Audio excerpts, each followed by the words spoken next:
My husband is the crown prince of this dynasty. Yet after a campaign against pirates, he never returned to the palace. When I found him, he had already married in a small fishing village. The pregnant fisherwoman knelt before me. My husband has lost his memory. He knows nothing. I beg you, noble lady, to grant us your blessing. I glanced at the crown prince, who remained silent with his head bowed. My voice was cold. Your sister was betrothed to an old man. Your brother was exiled to the frontier. Your mother entered a convent. His vacant eyes suddenly narrowed. And your wife is remarrying.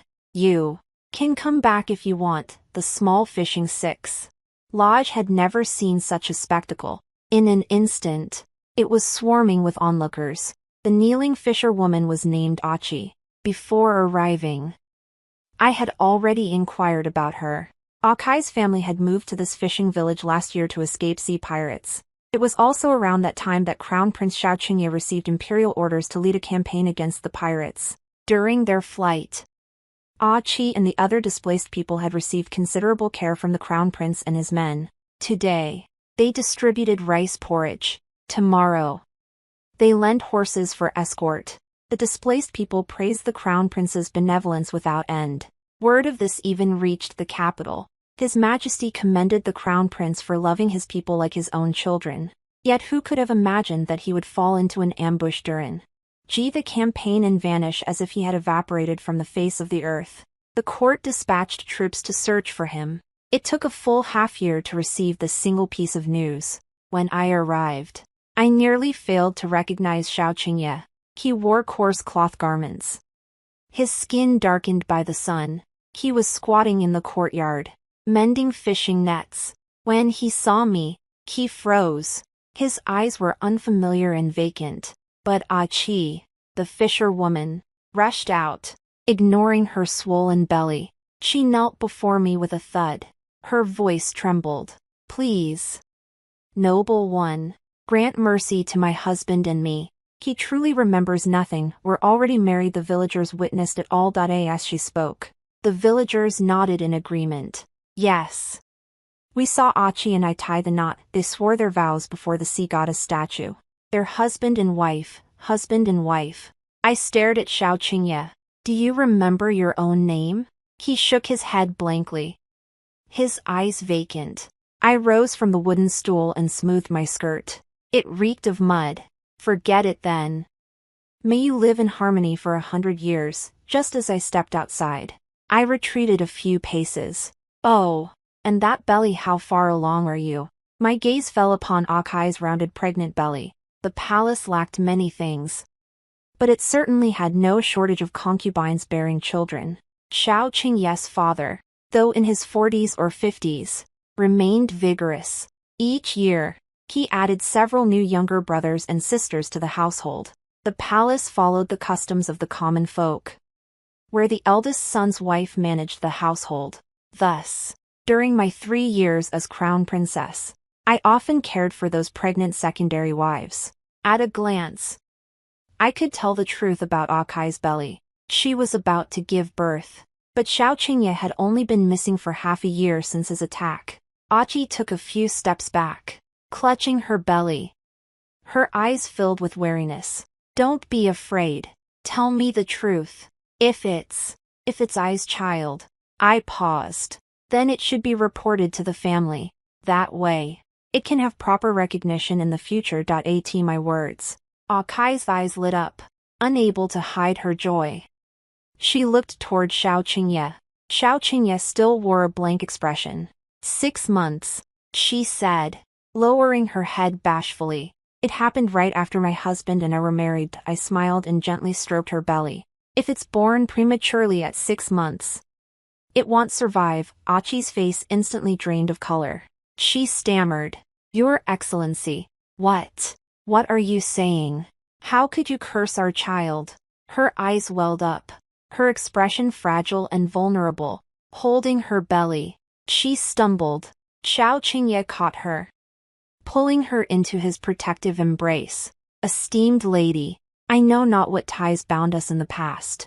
If I have wronged you, I offer my deepest apologies here. But I beg you to spare my wife and child. That I smiled. He hadn't wronged me and neglected me for 3 years. When had he ever cherished me as he cherished I? But it mattered little. My surname was Qin, descendant of the imperial clan of Dashi. Our founding ancestors decreed that the great Sui would bear the surname Shao and the imperial name Qin. Yet in this generation, I am the sole daughter of the Qin family. Thus, whoever I marry becomes the crown prince. If Shao Qingye dares defy this rule, he must answer not only to our ancestors, but also to my 5 brothers who command the armies, my 3 uncles who hold pivotal positions in the court, and my grandfather, the chancellor who stands second only to the emperor. Achi frowned, leaning against Shao Qingye's chest. Her pitiful gaze held a clear hint of defiance. I have no interest in your wife and children. I didn't wish to linger in this stinking fishing village. But some things needed to be made clear. He had renounced his claim himself. Once we returned, I'd have an explanation, given my entourage. You must know your origins are no ordinary ones. Your brothers fight fiercely for the inheritance. Achi listened intently, ears pricked. Yet here you are, living like immortals in this fishing village, untouched by worldly strife, even after half a year of fighting for you, a mere woman. I doubt I could hold on to what's yours. Shao Qingye still played dumb. Material possessions mean nothing. Having Achi is enough for me. I let out a long, drawn-out "oh." So you're willing to give up the family estate, and you want come back with me? Shao Qingye nodded, casting a doting glance at Achi. Unless my wife and child can be recognized as legitimate. This was nothing short of a dream. A look of difficulty crossed my face. In that case, Achi raised his eyes, his expression serene. Then let it be. I'll personally tell my family what you said. As I reached the doorway, Shao Qingye suddenly called out to me, "Honored guest, how are my family members faring?" "They're doing well enough, each busy with their own affairs." After a moment's reflection on the past half year, I added, "Your sister was chosen for the marriage alliance, your brother for border defense duty, your mother to pray at the ancestral temple, and your wife to remarry the new heir." Wife? Achi peered out from her embrace. I reassured her. She was before, but won't be soon. Don't worry. Shao Qingye's vacant eyes suddenly narrowed. What did you say? The confusion in Shao Qingye's gaze vanished completely. He pushed Achi away and stepped forward, seizing my wrist. He opened his mouth anxiously, unsure where to begin. I blinked. You haven't remembered, have you? Shao Qingye's molars ground to a near pulverization. After a moment of internal turmoil, he forced out 4 words. Saddle the horses. Return to the capital. Behind us. Achi's eyes flushed crimson. Will my lord return? Shao Qingye turned to me. A shoe. Achi is carrying my child. Could you want to take her back to the Eastern Palace? Shao Qingye pressed his lips together, silent, but his eyes already conceded. Yes. Of course. I offered a smile. After all, back in the capital, the new crown prince was about to be formally installed. The Eastern Palace would soon no longer belong to him. Back at the imperial retreat, Shao Qingye's memory returned remarkably quickly. Even the imperial physicians marveled, calling it nothing short of a miracle. All credit went to the fisherwoman Achi, who had tended to him with utmost care during his recovery. I nodded in agreement repeatedly. Once we set out, riding alone together in a carriage, his impatience finally boiled over. Tell me what's happening at court. I must stop Yue and Jinger. Stop them. My eyes widened. It's too late. Yue was married off to the Northern D 2 months ago. Jinger personally escorted her. Then he stayed behind at the border. What? Shao Qingye leapt to his feet. Fortunately, our carriage was large and sturdy. Only the golden sparrows at each corner swayed slightly. It's all because of your highness. I sighed, twisting the knife in his heart. After you vanished, rumors spread that the Northern D had captured you. Their Khan agreed to help search, but demanded a princess in marriage. Worried for your safety, Yue volunteered for the marriage alliance. Veins bulged on Xiao Qingye's temples. Jing'er went to escort the bride. Intending to find you along the way, rumors spread like wildfire at the border. Every household claimed to have seen you just to get a couple of eggs, enraged. He clashed with the border villagers and someone died. We had no choice but to keep him in the army to atone through service. But rest assured, my brothers will look after Jing'er. Xiao Qingye's vision darkened, and he fainted. I patted him, but he didn't stir. Seems he truly passed out. And I hadn't even told him yet about his mother, Consort Jing. How the shock drove her mad. My aunt, the Empress, died young, leaving no children. That opportunity fell to her former maid Xiao Qingye's mother. Since Consort Jing came from the Qin family, Xiao Qingye received some guidance from my aunt in his youth. From childhood, we were, by a stretch, childhood sweethearts. Thus, when the crown prince was selected, the Qin family supported this prince without background. Yet he and his mother seemed ungrateful. They discarded his past with the Qins like worn-out shoes. Consort Jing loathed palace servants mentioning she'd been the late empress maid. The more she avoided it, the more I'd casually bring it up. So our mother-in-law and daughter-in-law relationship was strained. After Xiao Qingye vanished, I alone remained unhurried in my search. She accused me of having no heart for my husband, of being venomous. I replied, the crown princess is constant. The crown prince flows like water. If he cannot return, we shall simply choose another. Consort Jing nearly suffered a stroke. She begged His Majesty to name her youngest son crown prince, to placate her. He said he would consider it. With His Majesty's promise, Consort Jing grew arrogant beyond measure. She began acting like an empress everywhere in the palace. But I told her plainly, every corner of Fini Palace from the furniture to the cups and bowls bears the engraved character Qin, the Qin of Qin Shu. And as for her little son, I couldn't care less. Consort Jing fell ill from my words. Then, with Yue and Jing'er leaving the capital one after another, she completely lost her mind. The palace had many consorts, but no mad women. So, under the pretext of praying for the crown prince's health, I sent her to the imperial ancestral temple for quiet recuperation. Once she was gone, the eastern palace was finally peaceful. Who would have thought that Xiao Qingye would show up at this moment? Annoying. The mountain road grew rugged. My carriage jolted with the bumps. Xiao Qingye was shaken awake. His eyes snapped open to find me holding medicine. Leaning close to him, Your Highness, drink your medicine. Xiao Qingye recoiled in shock. You, what is this medicine? Startled, I set down the bowl and gently touched his forehead. It's not hot, Your Highness. Did you have a nightmare? Xiao Qingye finally came to his senses, his chest heaving violently. Yes.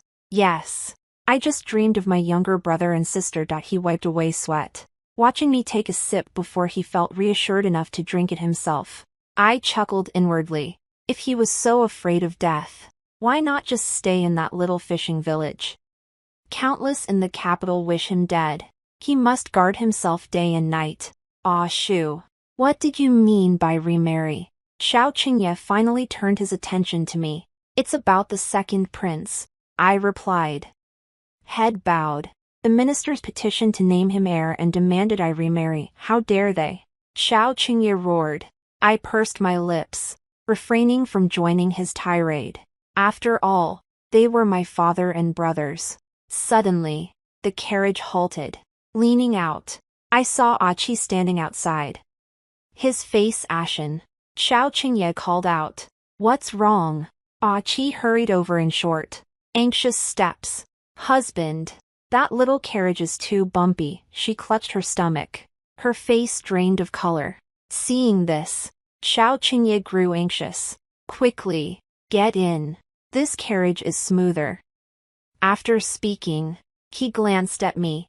Seeing my silence, he hurriedly helped Achi into the carriage. Achi timidly curled up in Xiao Qingye's embrace. I watched the scene unfold from the corner of my eye. You should know he is the crown prince. and I am the crown princess. This husband address is improper. My words floated lightly. Ah, Qi, however, was startled as if I had spoken something terribly grave, tears welling in her eyes. She whispered, I am just a commoner. I'm used to calling him that. Please forgive me. Your Highness, Xiao Qingye embraced her. Ah Shu. Ah Qi is a commoner. She doesn't understand palace etiquette. Don't be too harsh on her. Besides. Xiao Qingye paused, stealing a glance at me.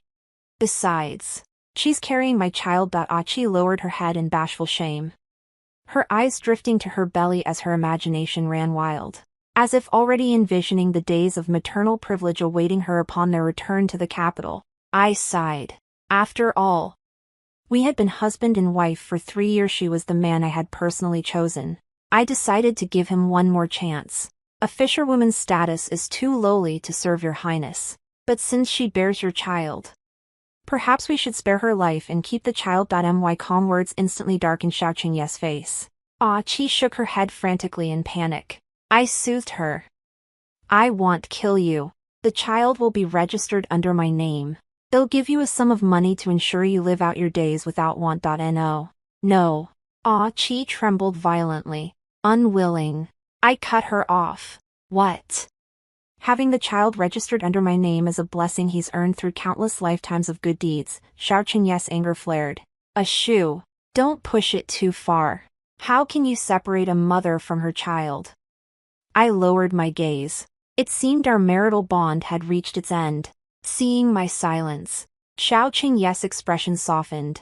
A Shu, I wish to take a Qi to see my mother first. Just then, our carriage reached the outskirts of the capital, near Jade Purity Temple. I nodded, signaling the driver to halt. Xiao Qingye frowned. Why stop outside the city? Didn't your highness wish to see your mother? I pouted. She has taken monastic vows and now practices at Jade Purity Temple. What? He leapt to his feet with a startled cry. Qi lost his balance and tumbled from his seat. Husband, she groaned, her brow furrowed, a pool of blood already staining beneath her skirt. Inside Jade Purity Temple. After examining her, the accompanying physician reported nervously, Your Highness, Your Majesty, this lady, Qi, is about to give birth. Qi was in terrible distress, sweat mingling with tears streaming down her face. I asked, delivery? But she's only 6 months along. The physician dared not meet my gaze. Xiao Qingye stepped forward urgently, positioning himself between me and the physician. He declared anxiously, This is my first child.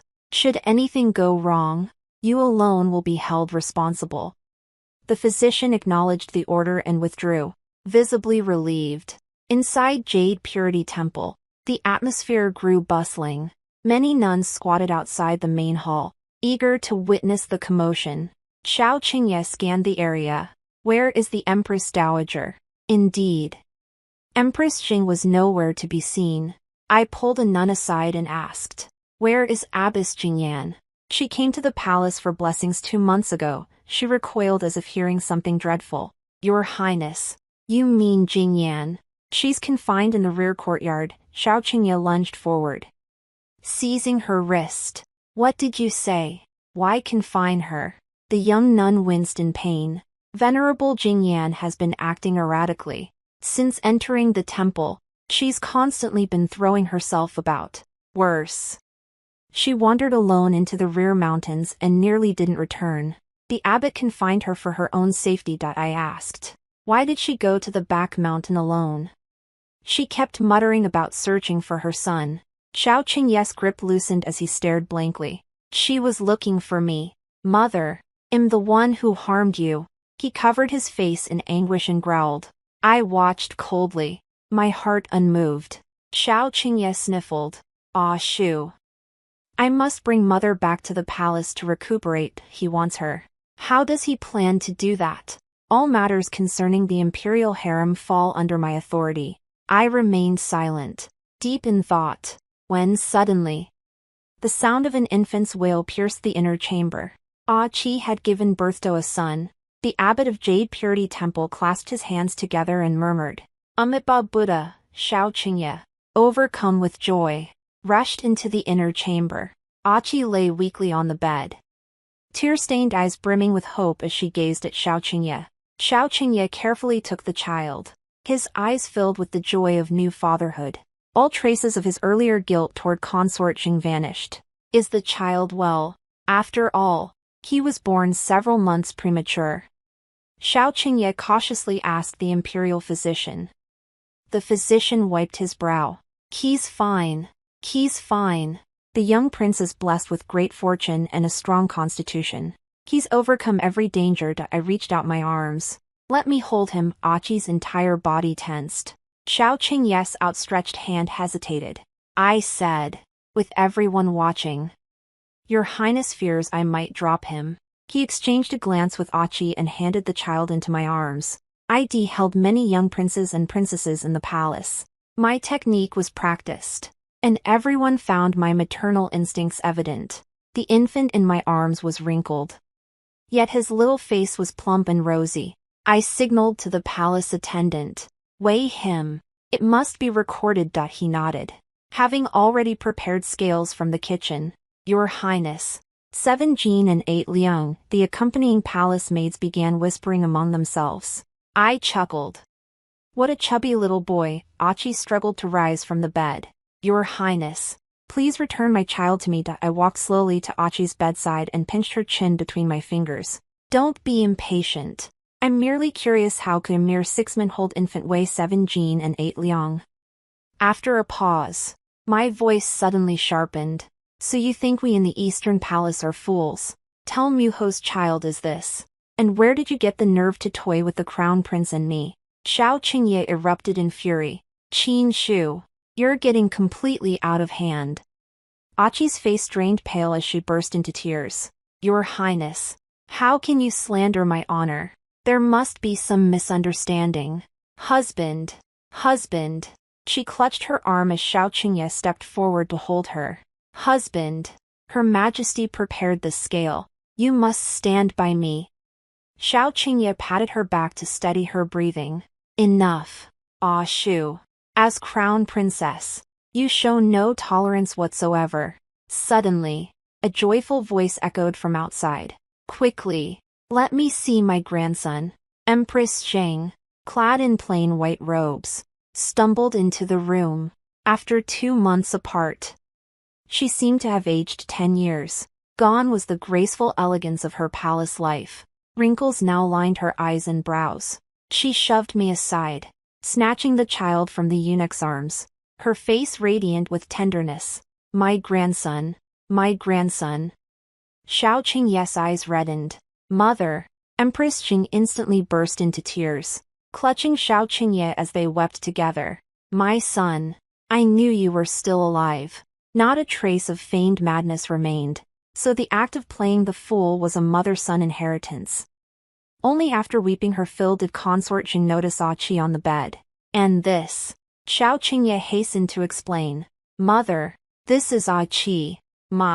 He hesitated, glancing at me, but Consort Jing understood already. Her face lit up with joy as she praised him. Excellent. Since you bore my grandson, you are a benefactor. Good child. Come back to the palace with me. I shall not treat you poorly. Achi's smile was impossible to hide. Timidly, he called out. Mother. The 3 of them huddled together. A loving family reunited after a long separation. It made me, the Crown Princess, feel like an outsider. I snorted coldly and pushed open the door. A draft swept through the room. Achi sneezed. Consort Jing frowned. How can a woman who just gave birth be exposed to the wind? She paused, noticing I had opened the door. You've never borne children yourself, so it's only natural you wouldn't know. She wanted to return to the palace, and that meant she'd have to curry favor with me. I relaxed my brows. Since Miss Achi is so weak after childbirth, moving her would indeed be inadvisable. Perhaps she should remain at Jade Purity Temple for now, so as not to delay His Highness' return to the palace. With that, I made no further stay. Shao Qingye caught up. tugging at my sleeve. Ah Shu. You are the legitimate wife. How can you lack even this much tolerance? I lifted my gaze. Oh. Then tell me honestly, Your Highness, when did you start consorting with that fisher woman? The temple bell tolled, its muffled sound drifting over us. Xiao Qingye fell silent. After I was attacked. Naturally, Your Highness. We grew up together. Must you hide this from me? The man before me was visibly uncomfortable, scratching his ears and rubbing his cheeks. Every gesture betrayed deception. Suddenly, childhood memories flooded back, our days together in Fenyi Palace. Back then, Consort Xing held lowly status. Xiao Qingye was raised by the Empress Dowager, his aunt. While I spent years within the palace walls, we were, in every sense, childhood sweethearts. Xiao Qingye once vowed to give me the finest things in this world. Perhaps even then, he was already plotting against me. Later, when my aunt passed away, he returned to Consort Xing. The crown prince's position was never meant for him. Yet when I came of age, my heart secretly belonged to him. I urged my grandfather to recommend Xiao Qingye, even declaring I would marry no one else. I believed that with my status, I could certainly help him secure that position, but who knew his sweet words were all lies? Our wedding and the crown prince's coronation were on the same day. That night, he excused himself to the study, claiming exhaustion. He never returned for 3 years. At first, I thought he had some unspoken hardship. So I had the Imperial Medical Bureau prepare many nourishing soups for him. Little did I know he simply refused to touch me. That Achi was no fisherwoman at all.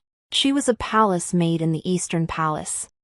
Long engaged in illicit affairs with Xiao Qingye, he believed he could conceal everything from me. Little did he know that women of the Qin family have managed the imperial harem for generations. The entire harem is filled with my spies. From the moment he volunteered to lead the campaign against bandits and went to great lengths to send Achi out of the palace, I knew they couldn't indulge under my watch and needed a new place to meet. I was prepared to turn a blind eye. After all, Xiao Qingye is the future emperor. How could he not have concubines?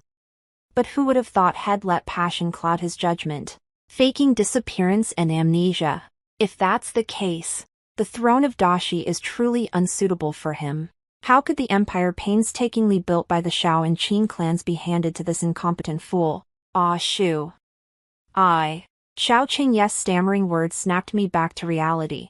Your Highness, once we return to the palace, the child must undergo verification to be entered into the imperial registry. A simple examination will confirm if it was full term. I sighed and added, how do you expect me to explain this to grandfather and my uncles? Tell them this is the child you chose to keep over the empire. Your Highness, if you cared for her, you could have simply told me back in the Eastern Palace. There was no need for such elaborate schemes. Xiao Qingye fell silent, his face flushing crimson. After a long moment, he said, I was wrong. Ah Shu. Back then, I too was bewitched by her. My heart truly belongs to you. Before father, you must stand by me. Look at that. True love is nothing special. I forced a smile. Of course, husband and wife are of one mind. Leaving Achi and the child at Jade Purity Temple for now is for their own good. Since she is your flesh and blood, there will be plenty of opportunities for her to return to the palace later, and the Empress Dowager. Xiao Qingye probed. Now that Her Majesty has recovered, she should return with us. I gave a cold laugh. Empress Jing'id already arranged her destination. On the carriage ride back, Xiao Qingye shifted restlessly. He kept lifting the curtain to glance toward Jade Purity Temple. Your Highness, if you're reluctant, you can still turn back now. I remarked indifferently. Xiao Qingye lowered the curtain, feigning composure. Your Excellency jests. I merely worry about Mother Consort's health. The jostling of carriage and horse may prove too much for her. I chuckled softly. The moment she heard of returning to the palace, Consort Xing strode with such vigor. Where was any trace of illness? As the carriage approached the palace gates, a contingent of men could be seen waiting in the distance. At its head stood my third elder brother, Qin Zheng. commander of the Imperial Guards, dressed in full military regalia. His presence instantly darkened Xiao Qingye's expression. Why has third brother come personally? I feigned surprise. Qin Jing bowed with clasped hands. By His Majesty's command, I have come to escort His Royal Highness the Crown Prince back to the palace. His gaze swept over Xiao Qingye with undisguised scrutiny. Xiao Qingye forced a smile. Thank you for your trouble, General Qin. Qin Jing snorted coldly. Your Highness is too kind. The Emperor has instructed me to ask first. Since you are unharmed, why did you not return for half a year? The entire court has been frantic with worry. Beads of sweat formed on Xiao Qingye's forehead. I lost my memory. Lost your memory. Qin Jing's expression was a mix of amusement and skepticism. I stepped in to defuse the tension. Third brother. You see, the moment His Highness heard of my sister's marriage alliance and my brother's border defense duty, his memory returned instantly.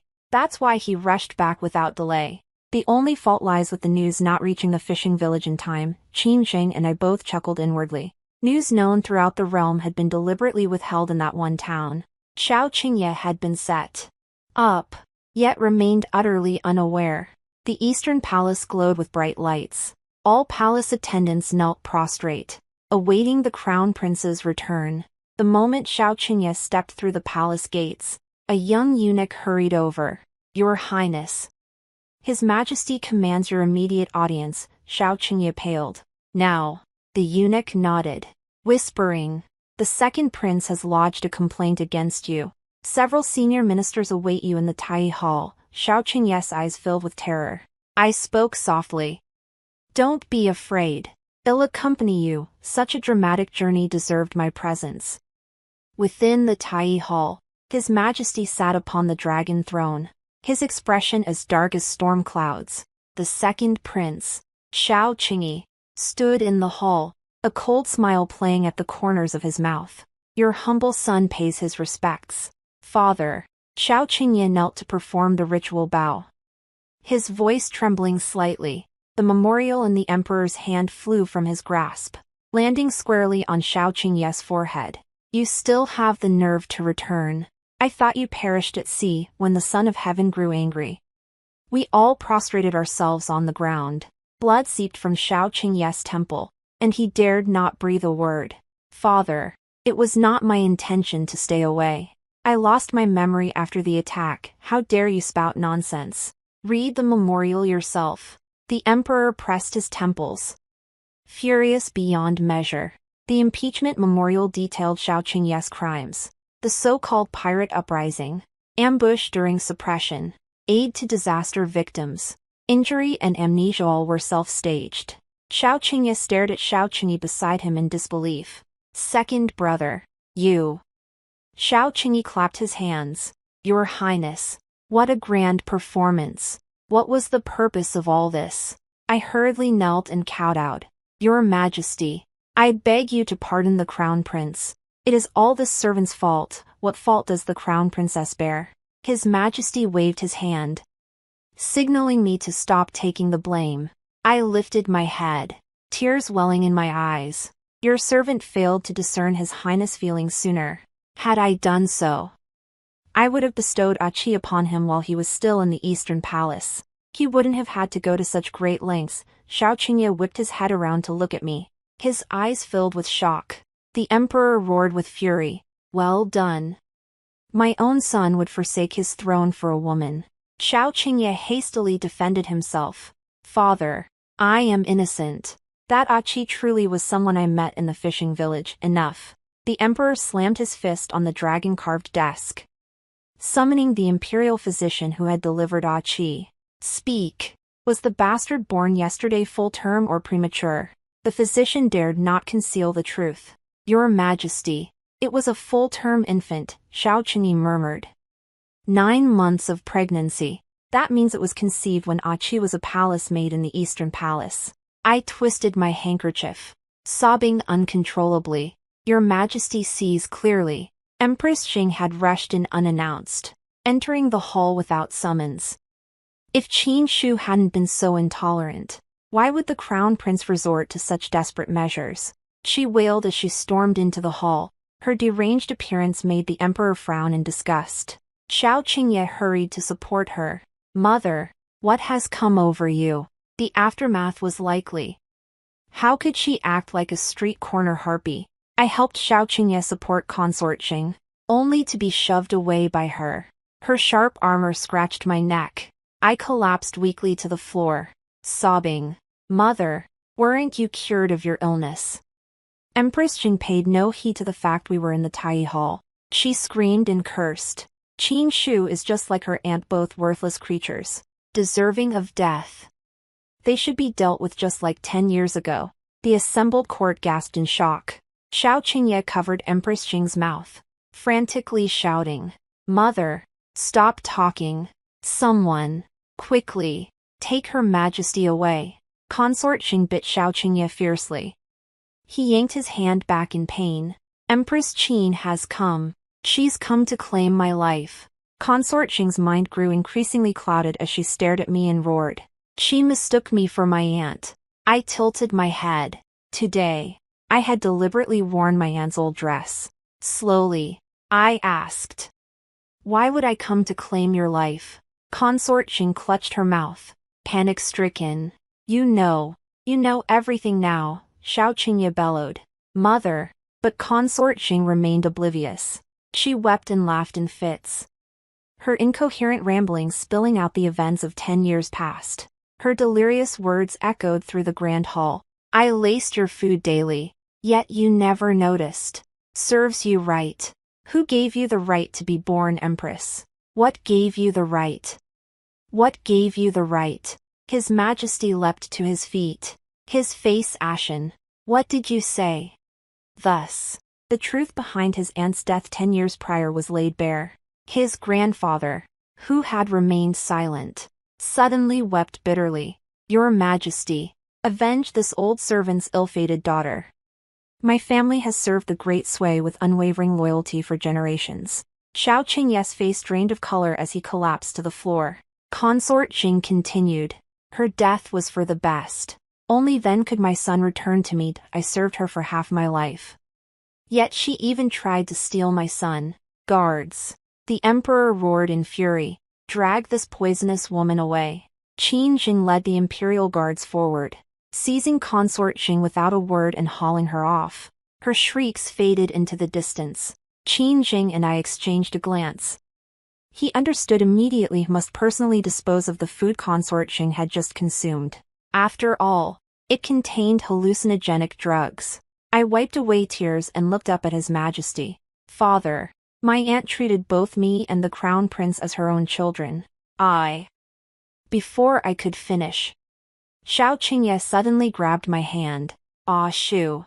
Mother was mad. She was raving. I pulled my hand free. Your Highness. The mad often speak the truth after speaking. I stared at him blankly. You knew all along. Xiao Qingye choked, then ground out 2 words through clenched teeth after a long pause. I didn't know. His Majesty spoke coldly. Imprison Consort Qing in the imperial prison. Order the Ministry of Justice to investigate the old case thoroughly before deciding her punishment. As for the crown prince, his conduct is unworthy of the heir. Effective immediately, he is demoted to commoner status and exiled to Danzhou. You claim to love staying in the fishing village. I shall grant your wish. As for Qin Shu, you are granted a divorce. The matter of marriage shall be reconsidered in due course. I asked, Father, what of the fisherwoman and the child? Xiao Qingye knelt and crawled forward. Father, the child is innocent. After all, it carries royal blood. I said. Father, this humble servant believes a blood test should be conducted. If it truly is royal blood, I am willing to raise this child. Should the story ever leave the palace, it would be a beautiful tale. His Majesty nodded in agreement. Xiao Qingye's eyes filled with tears as he looked at me, overflowing with gratitude. I stared straight ahead, finding even one more glance at him repulsive. Achi and the child were brought into the palace that very night. After the blood test, the blood did not mix. The child was not Xiao Qingye's. Xiao Qingye instantly went mad. charging recklessly toward Achi. He grabbed her collar. You bitch. You bitch. Whose child is this? You lied to me. I've fallen so low for you. And you dare deceive me. Achi trembled, hiding behind me. My men held Xiaoqingye down, pinning him to the ground. When he first noticed Achi, he likely hadn't realized she was one of my bridal attendants. Her fiancé was a servant in the Qin household. They were deeply in love, but Xiaoqingye insisted on forcing his will upon them. After a long moment, Xiaoqingye recoiled as if struck by lightning. He staggered backward. His gaze upon me was filled with utter strangeness and terror. It was you, Qin Shu. You set this trap to ruin me. I shook my head gently. Your Highness jests. You betrayed me first. I leaned close to his ear and whispered. How could I not avenge my aunt's death? He trembled violently, unable to utter another word. Qin Jing had received his orders. Xiaoqingye's journey was about to begin. Third brother. Take good care of him on the road, Qin Jing nodded. Watching Xiaoqingye's retreating figure, I felt a wave of relief wash over me. All that had transpired in the past surged back to mind. He had been my aunt's adopted son, raised with proper guidance. Yet he chose to align himself with that fool, consort Qing, mother and son both foolish and wicked, audacious enough to kill my aunt. Later, he schemed to marry me, yet he treated me with cold indifference and deceit. Fortunately, during my 3 years in the Eastern Palace, I uncovered clues to the past. Otherwise, this marriage would truly have been the darkest stain on my life. When Consort Qing was sentenced to death, I went to the imperial prison to witness the execution myself. After the effects of the poison wore off, she regained full consciousness. Seeing me, she looked upon me as if I were a demon. You Qins are all demons. I seized her chin with brutal force. Who truly is the demon? You were raised by the Qins from childhood. Though a servant, you never lifted a finger for hard labor. Later, when you entered the palace with my aunt, you refused to be content with your lot. Instead, you schemed relentlessly for power. My aunt never blamed you. She helped you bear a child and raised him for you, yet you showed no gratitude. Only a heart as venomous as a scorpion. Now you dare defy me. This poisoned wine I would make her drink it myself. Consort Qing struggled, but those behind her held her fast. I forced the poison down her throat. As her consciousness faded, I declared, Xiaoqingye may be a commoner now, but I remain the crown prince's consort. You likely haven't heard yet the second prince, Xiaoqingye, has been named crown prince. Our wedding is set for the coming days. Consort Qing's eyes fixed on me with deathly intensity. Finally, her pupils dilated. She died with her eyes open. Yet I felt nothing but utter satisfaction. After leaving the imperial prison, I went to the imperial ancestral temple to burn incense for my aunt. My vengeance was complete. Later, my grandfather asked if I was certain about choosing Xiaoqingye. I nodded. This scheme wouldn't have succeeded without him. A year ago, when I first uncovered the truth, I had already formed an alliance with him. Xiaoqingye's maternal family was no pushover, holding considerable influence in the court. The Qin clan had dominated for generations. It was time for them to reign in their power. Otherwise, what rises must fall.